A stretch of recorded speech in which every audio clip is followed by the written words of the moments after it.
Okay, I want to welcome and thank everyone for tuning in and joining us today. Today I'm going to cover a little more in depth of some of the things I covered the other day. Today's message is going to deal with geomancy, quantum computers, the human brain, and how they all correlate with the beast system. So, I guess I can start by explaining binary. Binary is just ones and zeros. That is all that a computer can understand, is a 1 or a 0. It's either there or it's not. Yes, no, true, false, however you want to use that type of binary. So everything that we do is done is converted to binary. You talk on the telephone, the compiler converts it to binary, sends it across the lines. Once it gets to your destination, they recompile it back into something that the human can associate with. It happens with phone calls, text messages, monetary transactions, all your stores, banks, etc. Everything you do on a computer, and that would of course include tablets and your handhelds, your phones. Every bit of that is converted into ones and zeros before it's transmitted. So in essence, we are all back to communicating in one language. Now, if you look back at everything, you have to excuse me, I don't know if I have all my notes in a logical order here, so I might be out of step on a few things. Now, if you look back at technology 20 years ago, Facebook was launched. iPads dominated their competitors. And this, is, of course, was all before the iPhone and the Android phone. At that point, we still had the flip phones. And now you look at technology 20 years down the line. And if you look at it 10 years back, at the difference in the exponentiation of technology from 2004 to 2014, and then you look at how it even picked up speed between 2014 and 2024. So in another 10 years, it will exponentiate even more. I'll get to that point later.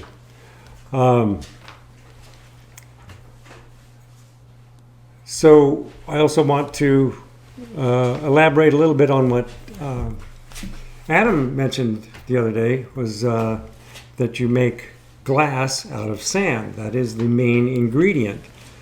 Now you need to melt sand to an extreme heat around a little over 3,000 degrees Fahrenheit. That's also the temperature of a spacecraft when it's returning to Earth. And then they stir in some soda ash, which is just sodium carbonate, and a dash of limestone, which is calcium carbonate. And they prepare it on the high heat, and voila, you have glass that's ready for the market. I'll try to remember to get back to that point. But on the point of the whole world speaking one language, God had, back in Genesis chapter 11 verse 6, I'll read that. I don't have it up on the screen here.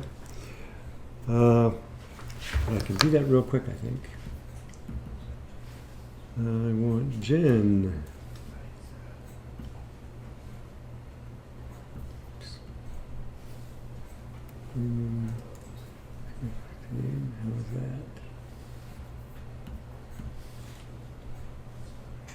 Nope. I don't think that's the one oh, it is not the one I want. Anyway, I thought I was doing well. Okay, how about that? I'll turn it on. There we go. And the Lord said, Behold, the people is one, and they have all one language.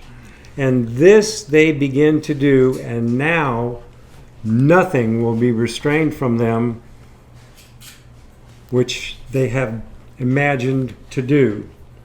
I didn't do 17, I should have. Go to and let us go down there and confound their language, that they may not understand one another's speech. And he was saying that he had to disperse the language, because if they spoke one language, nothing was out of their reach. Anything and everything was possible to them. And my point is today, doing this binary language on every level, we are as a world, again, speaking one language, and nothing is out of our reach. Unless God puts his hand in the way, and he is not going to allow Satan, of course, to get one up on him. Another interesting, it's just a side note because it actually has nothing to do with this message, but back in the 11th century, I'm sure you've all heard of the Knights of Malta, but do you know their original name? They first started out as the Knights Hospitallers. They were a religious group who decided that they could start making quite a bit of money if they started making hospitals and hospices and hotels. All of those come from the same type thing, and they did. Well, and then history has it to where they ended up moving to Malta and later became known as the Knights of Malta. It all interacts, but I'm not going to cover that in my message today. So,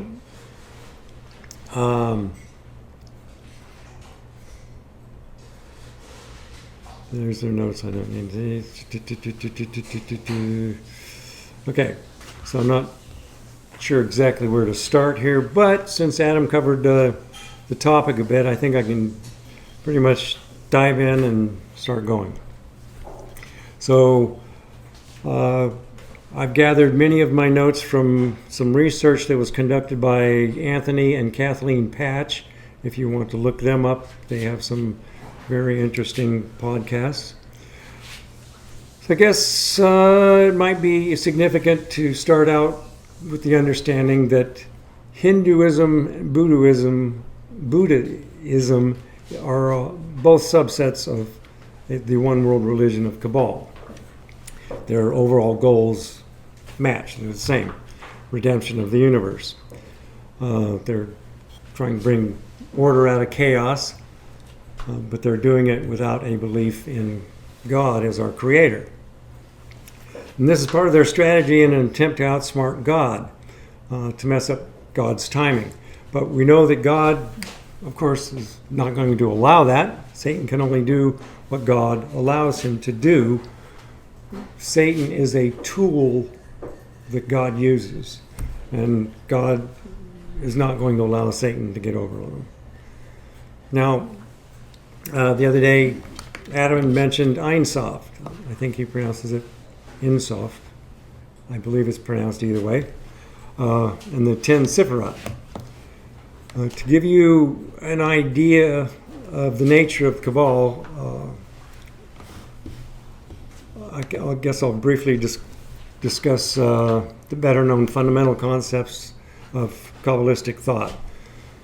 The concept of God as Ein Sof, the 10 Sifirot, and the Kabbalistic tree of life.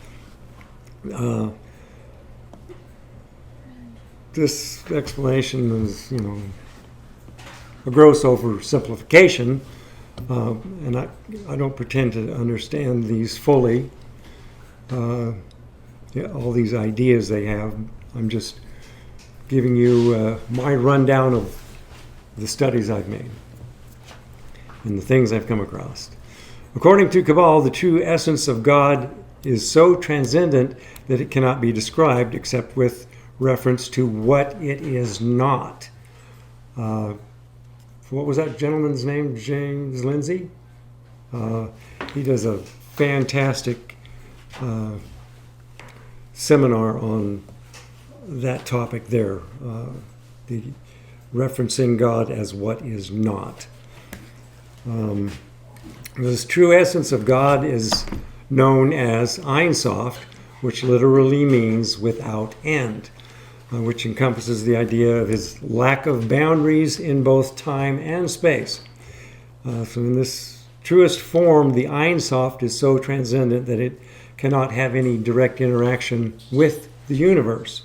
The Ein Sof interacts with the universe through 10 emanations from this essence known as the 10 Sephirot.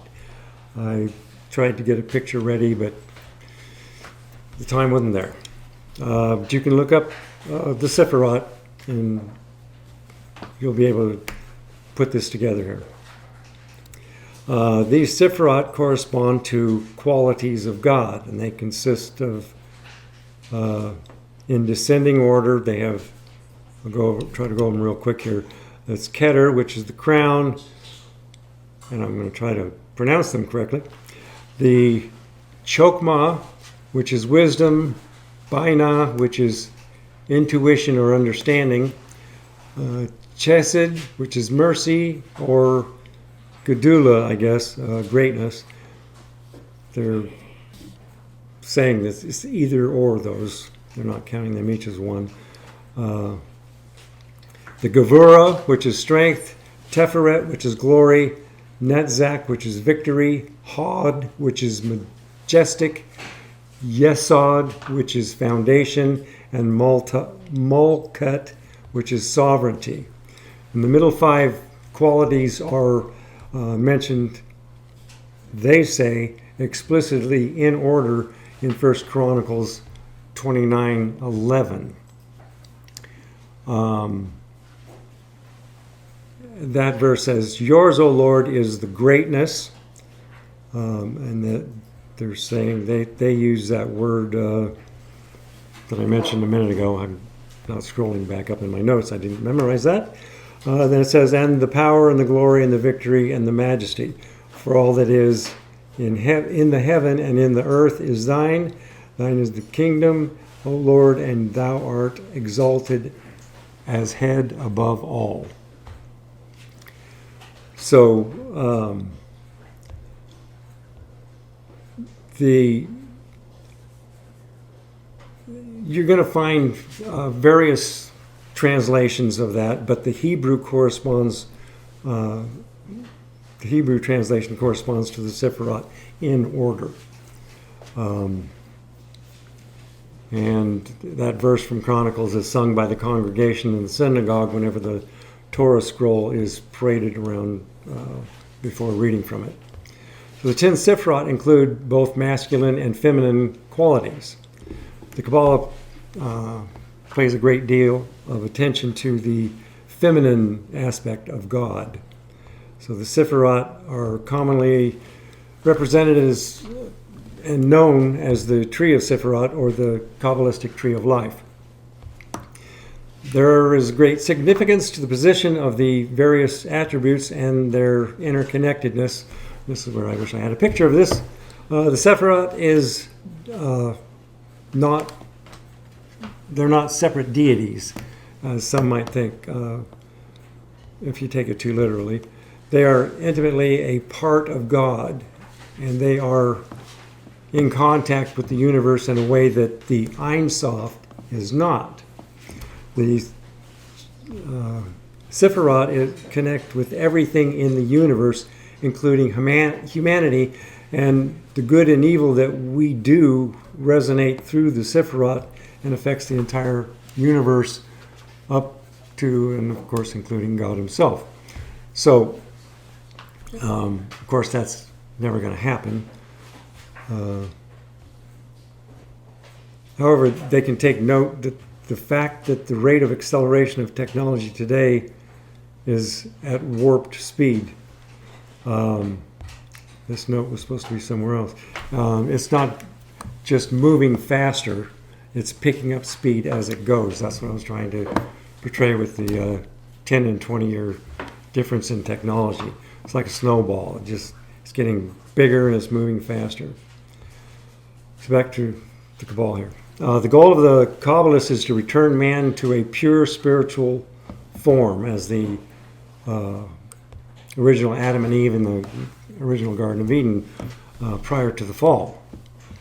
So this merging of the two sexes that they view as redemption out of that fallen state, they think that they can raise man up out of this fallen state by bringing the two sexes together. And through the Kundalini spirit, we're not going to get into the Kundalini spirit today, but that's a whole subject in itself. And then up through the tree of life, they feel that they can bring humans to a spiritual level of a godlike status. And that's something I want to point out here is it says their verbiage says that it can bring them to a level of godlike status. So they know, and even Satan knows, that they cannot be God, because in Isaiah 14:14, here's where Satan is saying, I will ascend above the heights of the clouds. I will be like the Most High. He himself knows that he cannot be God. He can only be like him. And these Kabbalists are stating that inadvertently in their messages, that it's a spiritual level of a godlike status. It's not a status of God. So when you hear about transhumanism, and you hear about BMI, which is brain-machine interface, or BCI, brain-computer interface, Elon Musk is working on a lot of that. They're speaking of this merging of man and machine, and AI being merged with our physical brains. And that all comes from the Cabal. That's the redemption process that they refer to. That's changing us and changing our spirit and our consciousness with those types of changes. Of course, it's also going to destroy your soul. Now, Satan can't take your soul, and Satan can't even create a soul, because all souls belong to God. That's in Ezekiel 18, verse 4, we can read that. Behold, all souls are mine, as the soul of the Father. So also the soul of the Son is mine. The soul that sins, it shall die. Well, the beginning of that verse, he's saying the souls are all his. So he's not going to give any control of the soul over to Satan. So geomancy is divination, and this divination process provides answers based upon quantum probabilities. I went over that briefly in my last message. They claim that geomancy provides a finite answer for a finite decision. These finite decisions are based upon previously agreed upon rules. They're agreed upon by them. And these rules, which they claim govern the universe. And all these previously agreed upon rules are recorded in these what are called day books. Sometimes you hear them called Chinese day books, and you also hear them called the King's books. These were their databases back then. They didn't have computers, so they wrote down as much information as they could about major situations, at least. They'd write down the time, the position of the planets, all the different mantic art practices they would log in these books in an attempt to better predict future events. These books are all what the wise men and the magicians would reference when they would go make their decisions before the king. When was the best time to marry, or when was the best time to go to war? All of their decisions were based on various mantic practices, with, of course, geomancy being the most prominent. The basis of their agreed upon system is random number generation. They have all agreed on a set of rules that they created, keep that in mind, and that they follow in the interpretation of these 16 geometric figures. By the way, in geomancy there are 16 figures. I don't have a figure of that either. You can look that up, and maybe in post I can put some up on the screen of this video. The geometric figures, there's only 16 figures, but of those 16 figures you can make 65,536 different variation of patterns. Now, beginning with the first four, these are called mothers. The top four that they derive to start their geomantic read. So they start with the mechanism, which is their agreed upon system, and then you add the rules to the mechanism, and then you provide their interpretation based on those readings, which were produced by the random number generation. And then they combine that with past history that they've recorded that would relate to that they've recorded in their day books and their king's books. Today, all of that information has been moved to an electronic database and can be accessed through the internet. If you have authority to view them. So now you have a new agreed upon interpretation after you've performed that whole seance. And that interpretation is then recorded into the books with the rest of them. The records of those day books the records that are in those day books are to enhance the interpretation and to improve the accuracy of that interpretation of that particular divinatory practice of geomancy. So these books were their equivalent to our search engines on the internet today. But it was their internet. They didn't have one. They went to the books. You can think of it like a lawyer going on to a big case. He has his staff go research in the law library specific areas that pertain to that particular case that they're working. Well, that's what these magicians and wise men would do, except they would go to a physical book and do their research. So these day books and books of the kings were consulted by the diviners. They were the skilled practitioners from the mystery schools, and they would provide that guidance to the king or the queen, and that is still in practice today. And they make their declaration that their answers are finite. They're definite answers. But they're using these day books and the king's books, all of which are information of the past, and then they exercise their geomantic practices, which is the science of the sand, drawing in the sand. And that's where I wanted to point out that our handheld devices, you melt down sand to have glass, so we are practicing their geometric random number generation as we slide our fingers around on our phones for the various apps and things that we do. They need all this information, and now they have us feeding it.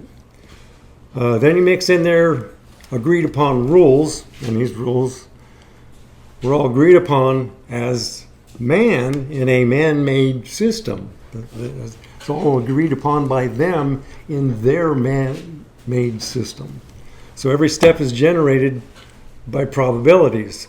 So with this system, you can only produce a best guess probability. It can never be finite.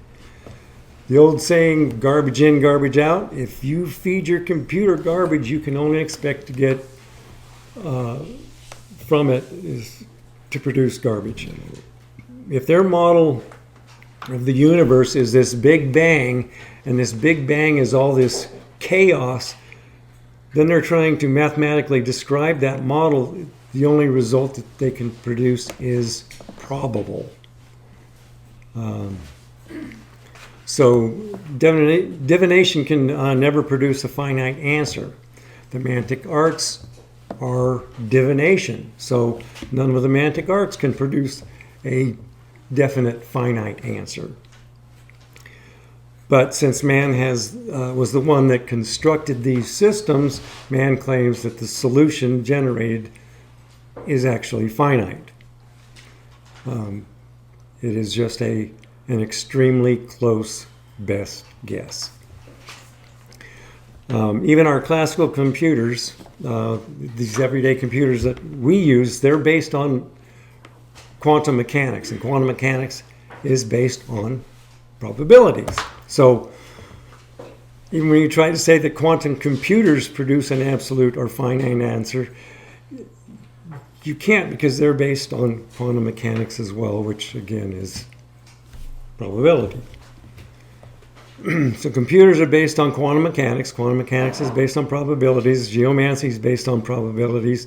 Therefore, no matter how much man declares that their results are absolute, they're only their best possible guess.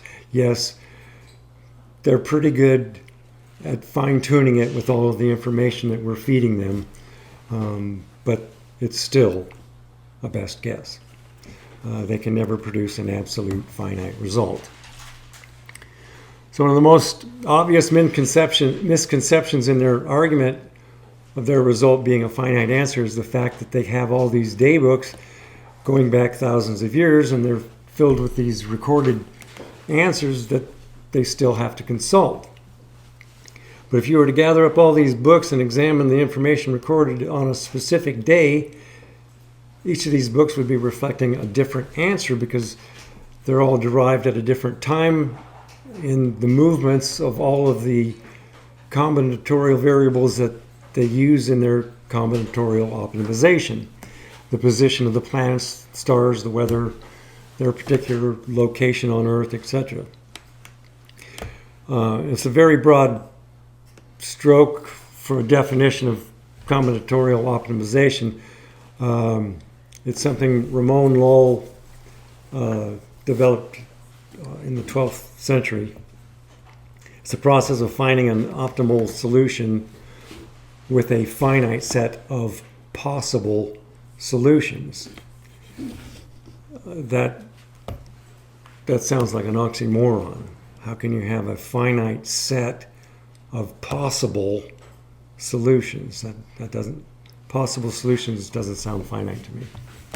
I can't see how they can claim a possible solution is finite.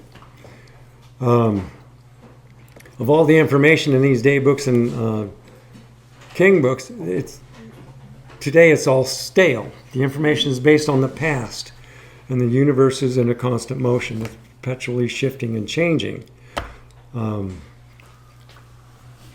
So God even says that he sits back and laughs at their foolishness, because he's continually changing the game. He has them in derision. The word derision is in Hebrew, Strong's Concordance is 3932. It's la'ag, and it's to speak unintelligibly or to stammer. And we find it in Psalms 59:8. But you, O Lord, shall laugh at them, and you shall have all the heathen in derision.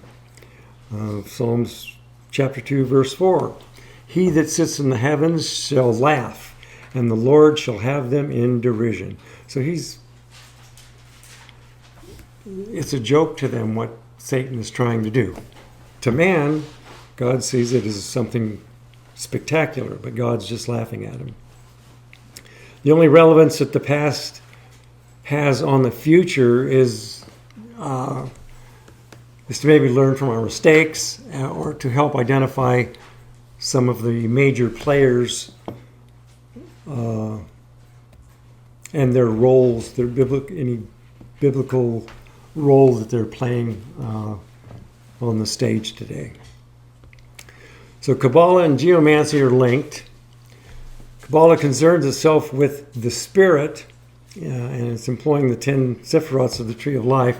And geomancy itself concerns itself with the physical. That'd be the particles, earth, the 4 elements, air, earth, water, fire. Not sure which order they go in. And of course the rest of those 16 geomantic figures. So if you picture the tree and you have these 10 sephirots and geomancy, which has 16 figures, how do you connect them? The Sephiroth tree, 10 Sephiroth's Tree of Life, that's spiritual. Those are from above. And geomancy deals with the physical, the earth, the elements, and the rest of the 16 figures. That's below. So their goal is to merge as above, so below. They want to merge it into one. That's the redemption. That's what the Kabbalists call tikkun. Tekun. That's the Kabbalist goal, merging the spiritual with the physical, as above, so below. The Seraphet are 10 modes or attributes of which God manifests himself. This is their thoughts on it. The Sephiroth are not God, but they are the medium through which specific qualities and attributes can be ascribed to God. And the names of these 10 Sephiroths, I already gave those. I won't go through those again. The Kabbalists will tell you that the connections of these Sephiroths are, of course, subject to change. And you can look at the diagram online. I don't have one. But you can look at the diagram and you'll be able to see this. There's 2 systems, the Tree of Life above and geomancy below. And they're trying to bring the 2 of them together, to connect them. The Tree of Life, the Sephiroths, they're all connected. And you can see the lines when you're looking at the picture, that they'll form a tree and that they interconnect, but it looks like the interconnecting lines are being interconnected randomly. And that's because those connections are always changing, because those connections are the attributes of man. The Sephiroths represent the spiritual attributes of a man and a woman, and therefore their goal is to merge the 2. But again, those 2 are constantly dynamically changing. Just like our consciousness, if you can look at it like that. Our consciousness is a multi-dimensional, multi-layered, and it's always shifting and changing, because you can, we all multitask when we think. We do it all the time. You did it on your packing adventure to take this trip to where you're at today. That you had to think, I got to pack the clothes, the toiletries, what food for when we get there, what about snacks for the road. All this is multitasking on your thinking. And that's, our consciousness is always changing. And that's why those lines are actually a variable. They will constantly be changing on this Sephiroth. or this tree of life. In the same manner, the 16 figures of geomancy are constantly moving and changing to produce their various patterns. This is drawing in the sand. They would cast lots. They would throw in the sand, throw things in the sand, draw with a stick, draw with their finger, just random patterns. And then they would come in and they would start by reading the top 4. The rest of the 16 they would interpret with the help of all these day books and king's books. So you think of these, there's 16 of these geometric figures, and you think of those individually. Take a deck of cards, and you only take 16 cards. Well, you put those on the table there. You can rearrange those 65,536 different combinations. And this is what geomancy is trying to do as quickly as they can. Go through each of those readings, and with the quantum computer, they now have that capability. And they are using us to feed the random number generation.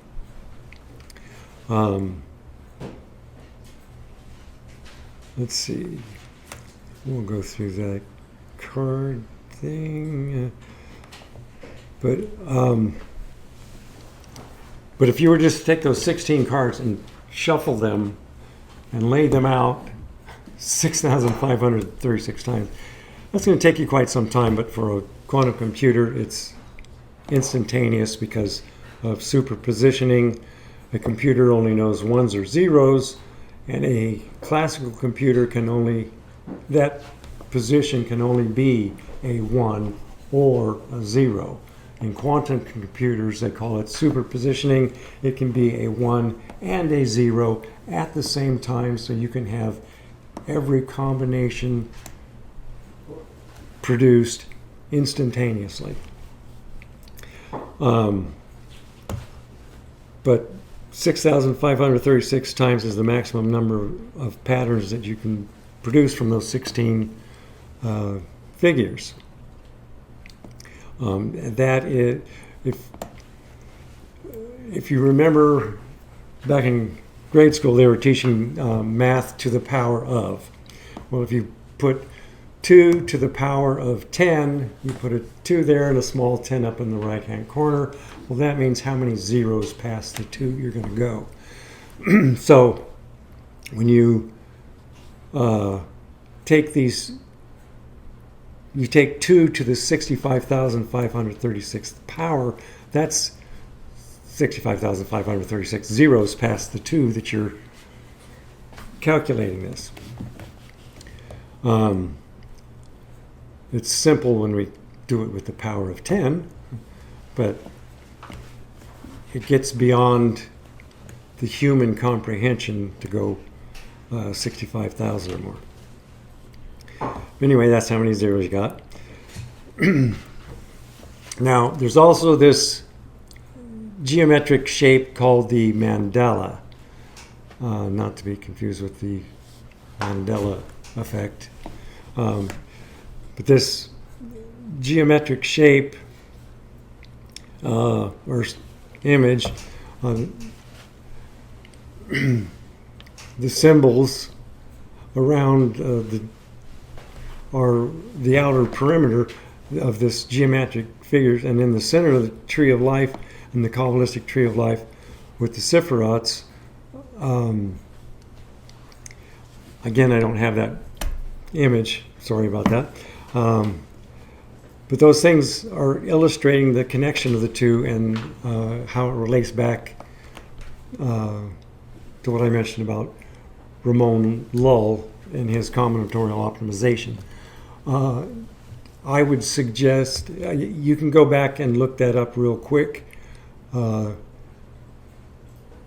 It's an easy, simple explanation of combinatorial optimization, but You don't have to dig too deep into that. And quantum computers, these ones that were built by D-Wave, I went through that a few years back. And they're also built by IBM and some other operating systems. But they all emanate from this Ramon Lowell. Excuse me, voice just left.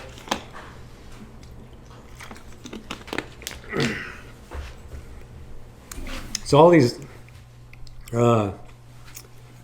quantum computers, their operating systems, all emanate from Ramon Lowell and what he developed back in the 12th century, his combinatorial optimization.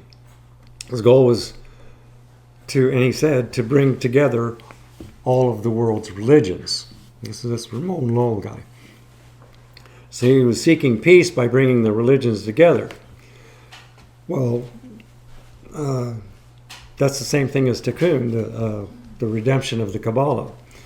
So this 12th century combinatorial optimization, and now you fast forward up to these D-Wave and IBM quantum computers,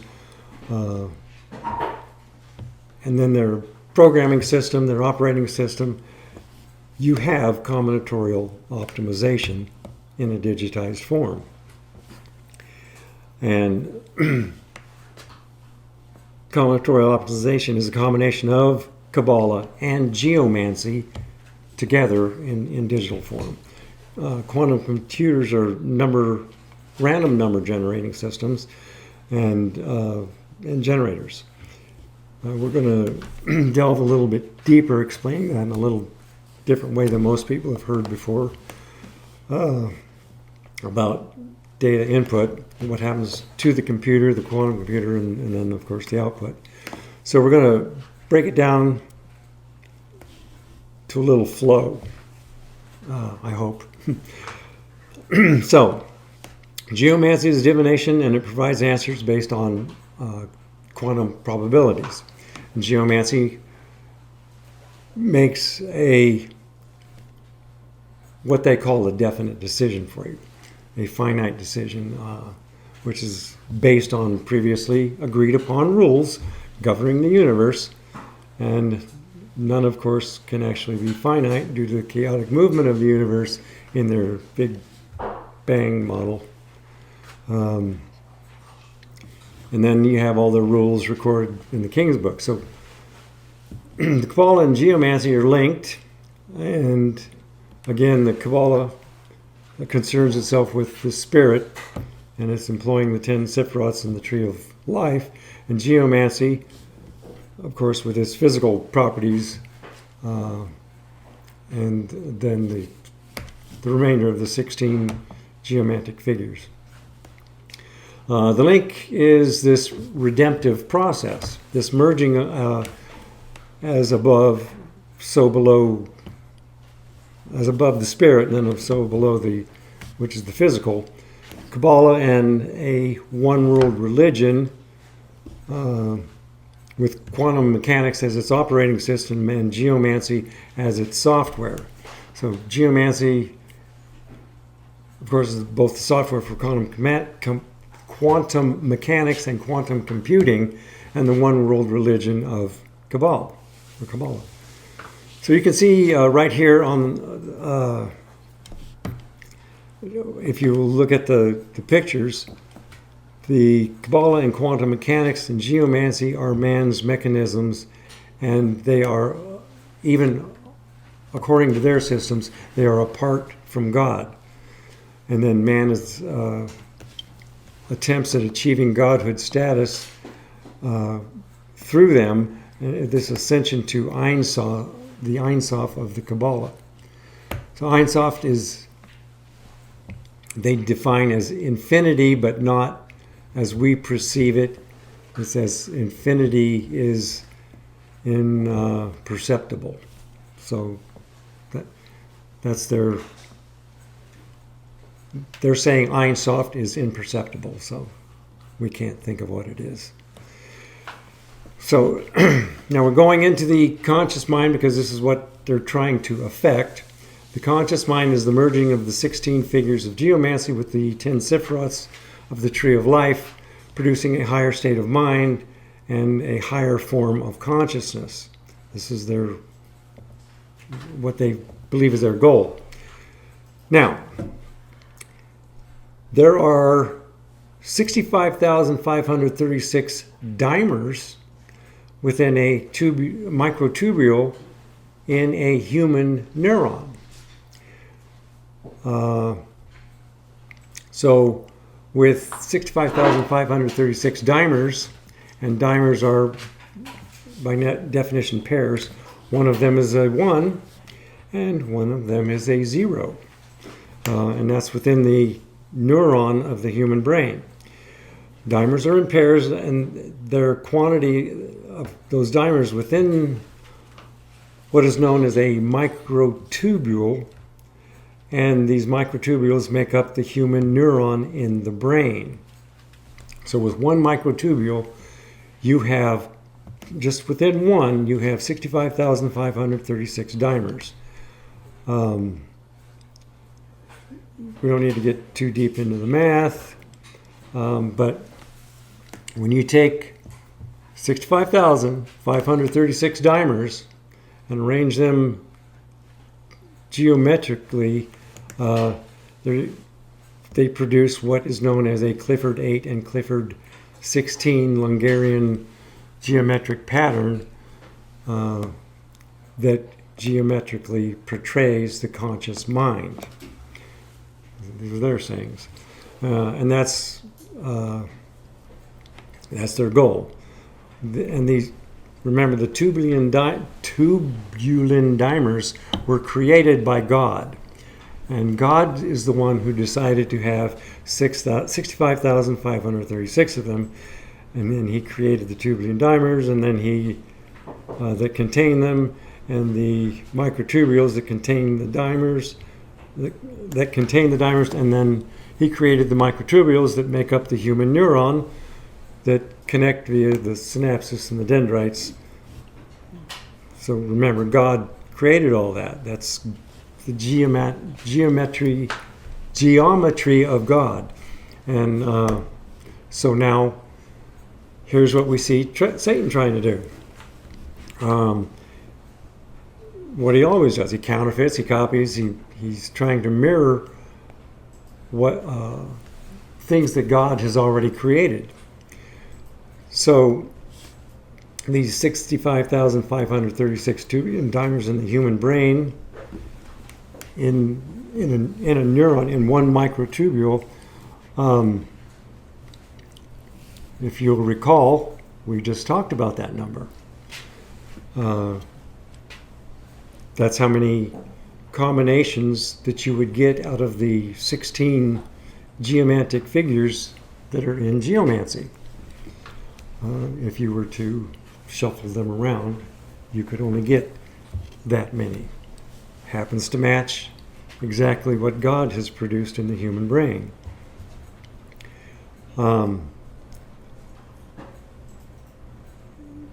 So these numbers match, the combinations of the geometric figures match the tubulin dimers in the human brain because they're trying to copy the human brain, which God created. But he can only create a image of it, a counterfeit, a fake. It's a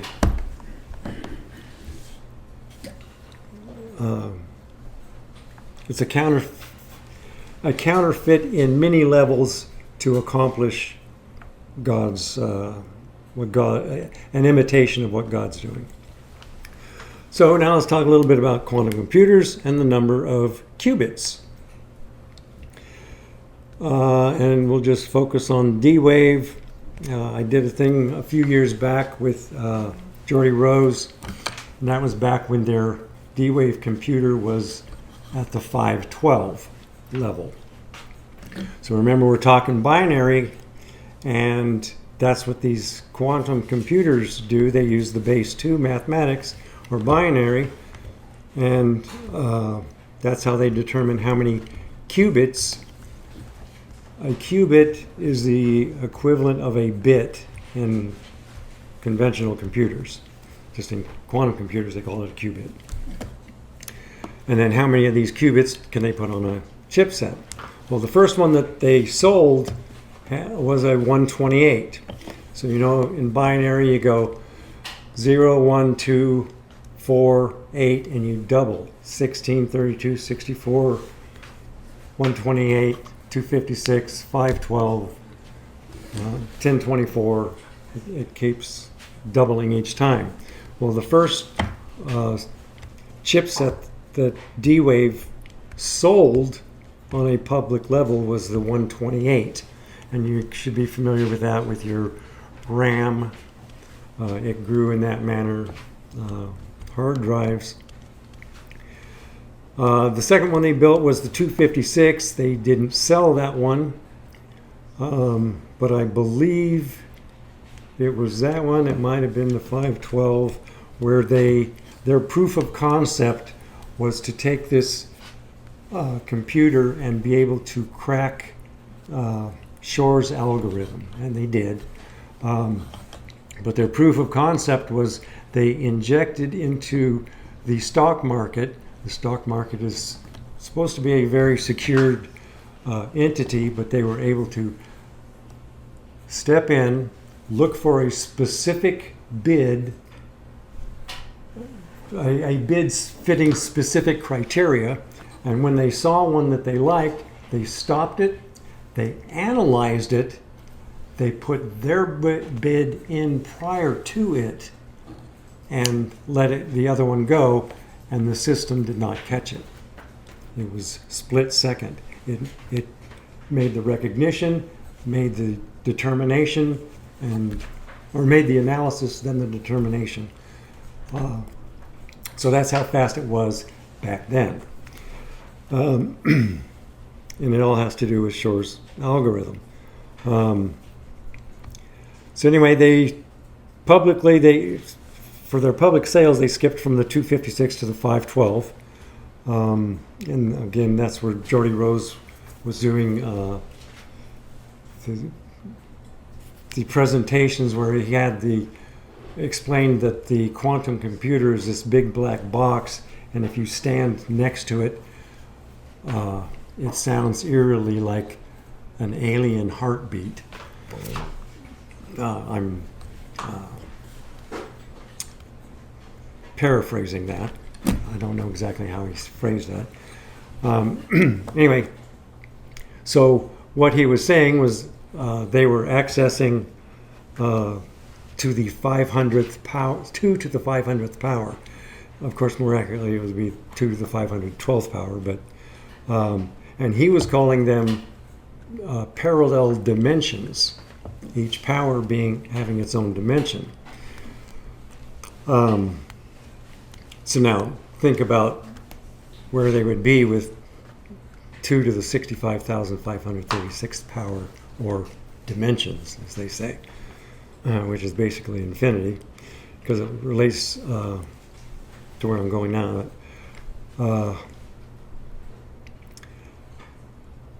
So this progression upward in the D waves, they are of course shooting for the 65,536, but they're right now they are at the what's the number? 4,192? Is that? Anyway, they call it the 5,000 system. After that, then it will. It's only a few steps away from this 65,000 model that they're shooting for. But they're going to step up in those successive chipsets. So the first model that was sold was the 128. They went to 256, then the 1024, then the 2048. And no, that the 8192. So it's the 4096. That's the model that they're at. Next, they'll go to the 8192. Then they'll a couple more steps. They're at the 65536. The same as the number of the configurations in the 16 geometric figures, and the same as the number of dimers in the microtubule of the human brain. So it's the exact same number in all three instances. And that's because it's God's design, and Satan's trying to copy God's design. So, what do you think is going to happen when D-Wave or any one of these other companies develops their quantum computer with 65,536 qubits on its chipset? What do you think?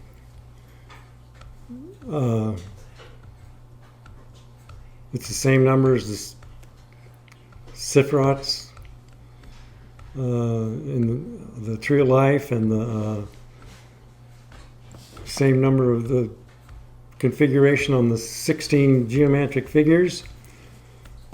What do you think? What do you think they will have? It's the same number of dimers that give rise to human consciousness. So they will have a brain, the AI brain, which will, of course, be able to rule the world because it will have achieved consciousness. Now, again, God is not going to allow them to get to that point. At least I don't think so. The most sophisticated form of artificial intelligence today is driven by quantum computer, and it's artificially intelligent, and it's an artificial conscious, it's artificially sentient, it's artificially self-aware machine, but they're striving to make it more conscious, because with the same number of qubits is the same as the number of dimers in the human brain and microtubules. This operating system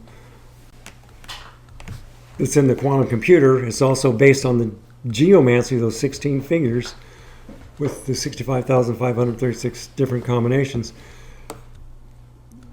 And their own scientists are saying that once they are able to produce 65,536 dimers, they will produce the consciousness, or not the dimers, I'm sorry, the qubits. Then they're going to be able to produce consciousness. They have that in their paperwork. So keep in mind, it is counterfeit. It's a reflection of God's geometry and mathematics. But God's not going to allow Satan to have that upper hand. Things aren't going to get that far.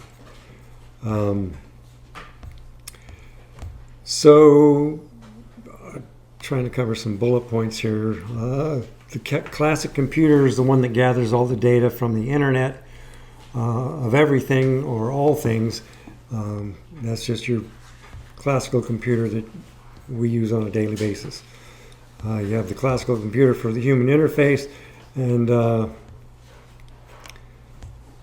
they're constantly improving their interfaces, because man cannot technically interface with a quantum computer. They have to go in interface with a classical. There's a whole different explanation of that.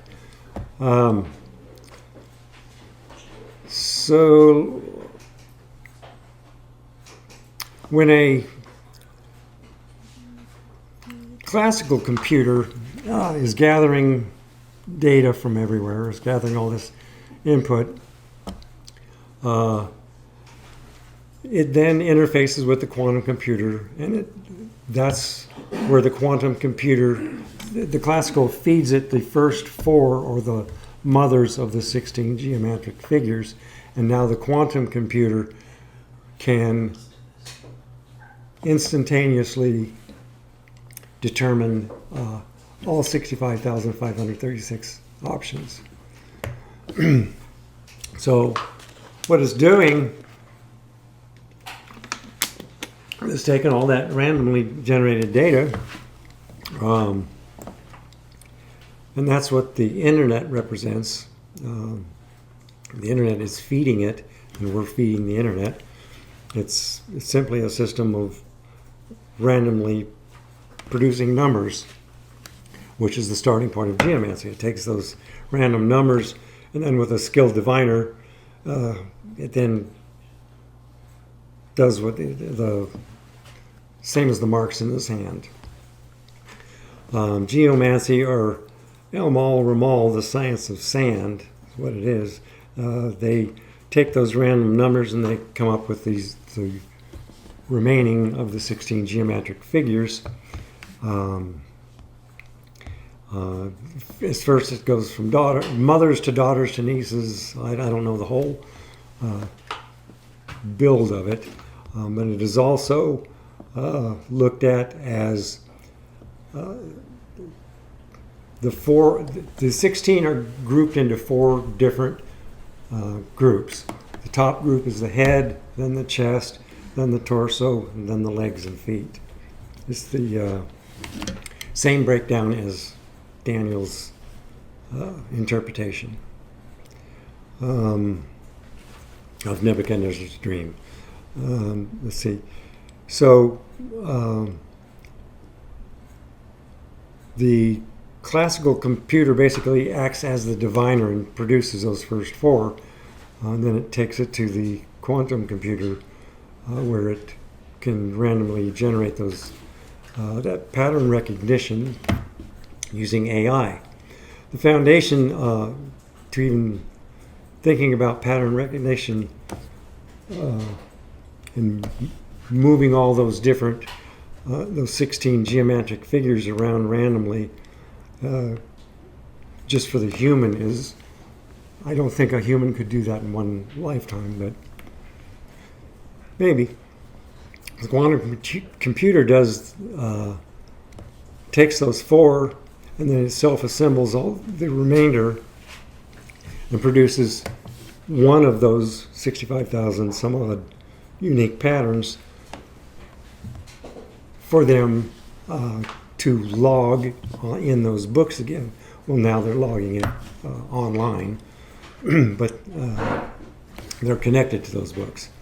The artificial intelligent pattern recognition process produces their solution, their answer, what they claim is finite, like I said, but it can never be anything more than a best guess.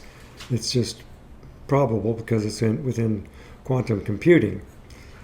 It's just the pure essence of combinatorial optimization. So they're dealing with patterns, and Ramon Lull's combinatorial optimization. They're combining that together with their mantic arts, the astrology, astronomy, and anything that they can use to predict the future. The more you can accurately predict the future, the more you can control it.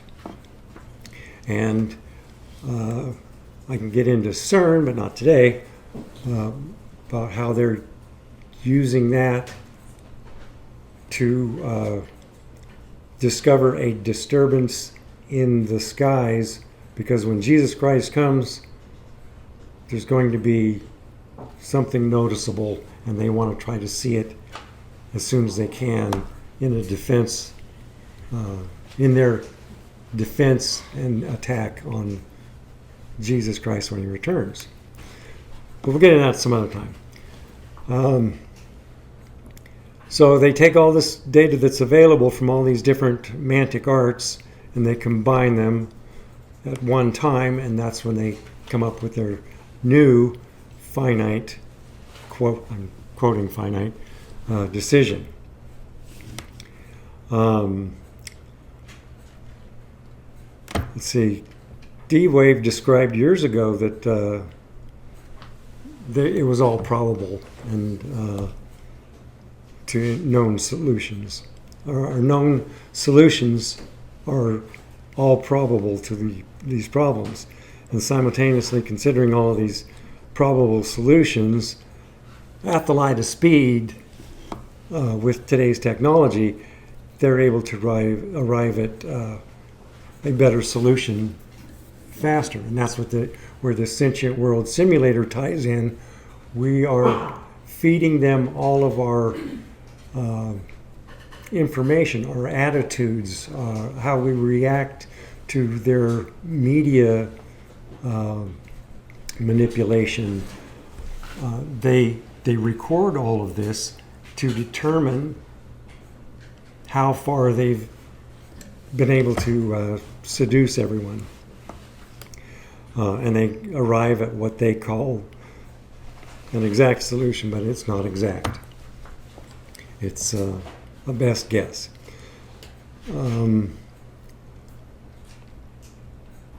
So since the operating system is operating with combinatorial optimization and geomancy, it is all probabilities. And they can get nothing better than that. They can get very good with us feeding them all of our information. So you might want to consider limiting how much you say about yourself on your social media platforms. I seem to be running over similar notes again, so I'll try to wrap this up here. God is finite, or God is infinite, but he made man and man's world finite.